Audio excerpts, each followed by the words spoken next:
Back when Jack was a real teensy boy, he was a sort of a puny young'un, and he was a crying one day when his mother was a sweeping the house, and she didn't pay much attention, so she just went on a sweeping the floor. Happened she swept up a right-sized big bean, so she picked it up and she give it to Jack to hush him up, get him out of the way. "Here, run and plant this bean," she says. "It'll make you a bean tree." So Jack, he ran out and planted it, and he didn't cry no more that day. Next morning, he went out real early to see how it was getting along. He come running back in and told his mother, "Why, that bean tree's plumb through the ground. It's done growed up knee high."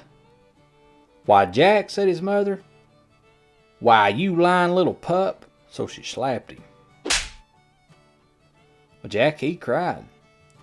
But when his mother got the house cleaned up, she looked out and saw it was just like Jack said, and she felt sorry.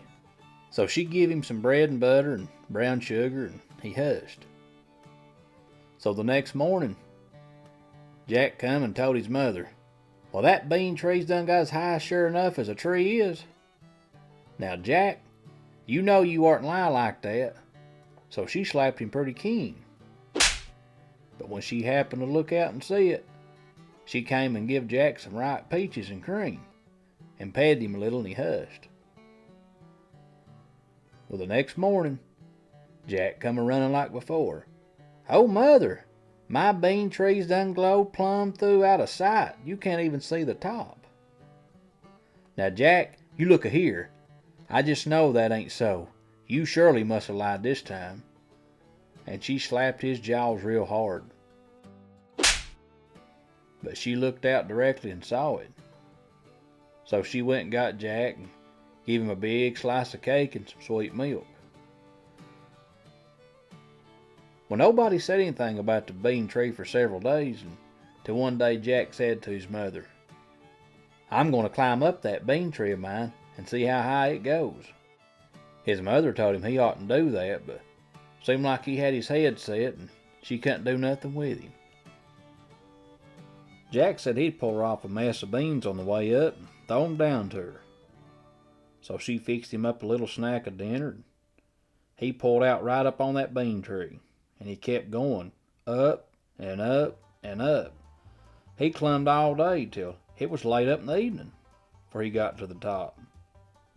Then just about dark, Jack came to a big pike road up there, went along it a little piece, and came to a great big house, and walked up and knocked on the door.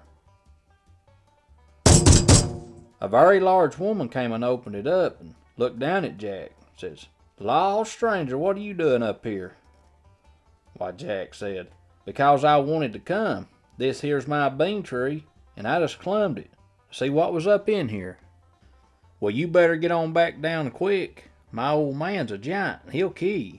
He eats all the Englishmen he finds." "And it's a-getting late," says Jack. "I can't get back down there right now. I don't know what I'll do." "You come on in then, and I'll hide you tonight. But you better leave early in the morning." So Jack went on in the house, and the giant woman took him in and put him up in the bake oven, set the lid over him, and the old giant come in directly and looked around and says, "Fee, fo, fum, I smell the blood of an Englishman. May he live, or being he dead, I must have me some." The old woman says, "No, you don't smell no Englishman. Must be that fresh mutton you brought in here yesterday." The old giant looked around a little more, and finally they ate supper and went on to bed. When Jack heard the giant snoring, he came out of the bake oven and went a-looking around the house, and saw a rifle gun hanging over the fireboard, so he took that and went on back down the bean tree. Jack, he played around with the rifle gun a few days until he began to get sort of tired of it. Then he decided he'd go back up and see what else he could find, so he climbed up that bean tree again. The old lady was standing out on the steps and says, "Why, you little scamp, here you are back again. My old man'll kill you sure." He saw his rifle gun was gone. You better not try to come in here tonight. Well, says Jack, you hide me this time, and it may be I'll not come back no more. So she took him in and had him under the bread bowl. And the old giant come in and says, Fee, fo, fum. I smell the blood of an Englishman. Being he alive or being he dead, for supper tonight I'll have me some. No, you must be mistaken, said his old lady. Must be that mutton you killed the other day. Yeah, that's what you smell. The old giant started looking around, and she says to him, you can look if you want, but you'll not find none. Finally they eat supper and went on to bed. When they were both of them fast asleep, Jack came out from under and looked around. Saw a nice skinning knife, and he decided he liked that. So he took it and he slipped on back down the bean tree. Jack's mother said that looked to her like stealing, but Jack said he figured the bean tree was his'n and that everything on it belonged to him. Well, he played around with that knife a right smart while. Then he told his mother that he was going to go back up there, but he said this would be his last trip. Said there was just one more thing up there that he wanted. Then he climbed up to the giant's house again. That old woman opened the door and says, why, buddy, what in the world you doing up here again? My old man missed that knife, and he'll kill you for sure if he finds you here. You better not speak too sharp, says Jack. This here bean tree belongs to me, not you. Says I reckon you'll just have to let me in here and hide me somewhere again. Well, she says, it don't differ. Next time you come back, I'm just going to tell him where you're at and let him kill you. I'll not hide you now, unless you promise not to never come back here. I'll promise, says Jack, but if you hide me, it'll be an accommodation.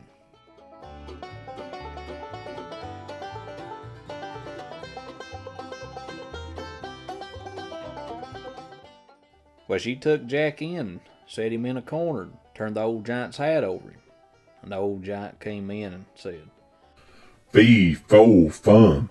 I smell the blood of an Englishman. Being he dead or being he live, I'll grind his bones to eat with my pawns.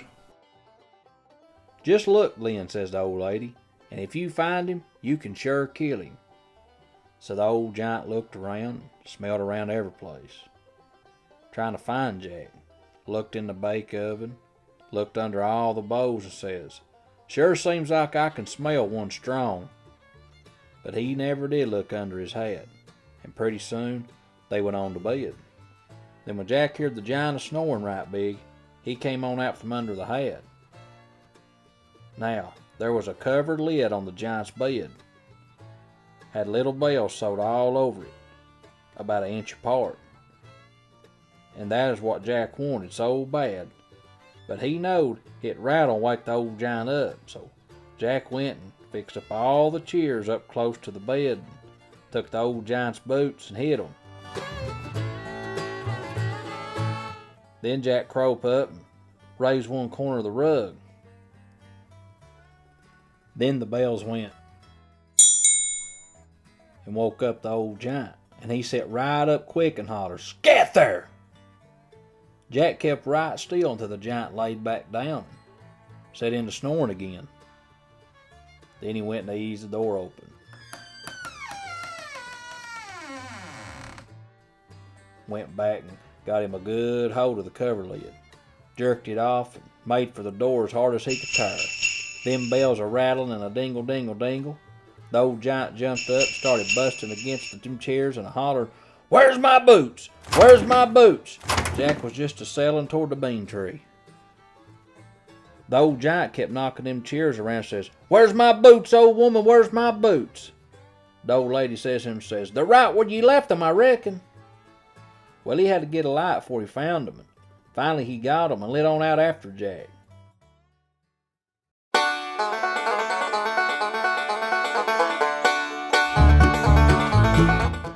And Jack was a-scooting down that bean tree just as fast as you thought he was a-falling.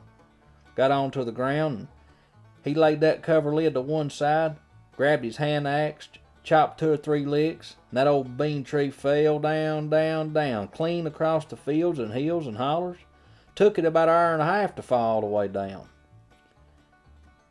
Well, after that bean tree hit the ground, Jack went along to see how far the old giant got.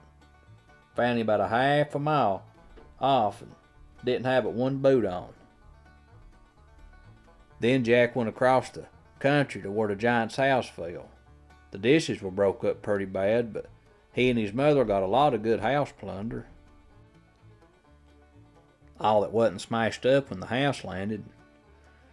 And the last time anybody went down there to see Jack, he was getting to be a right big boy, and he was living pretty well.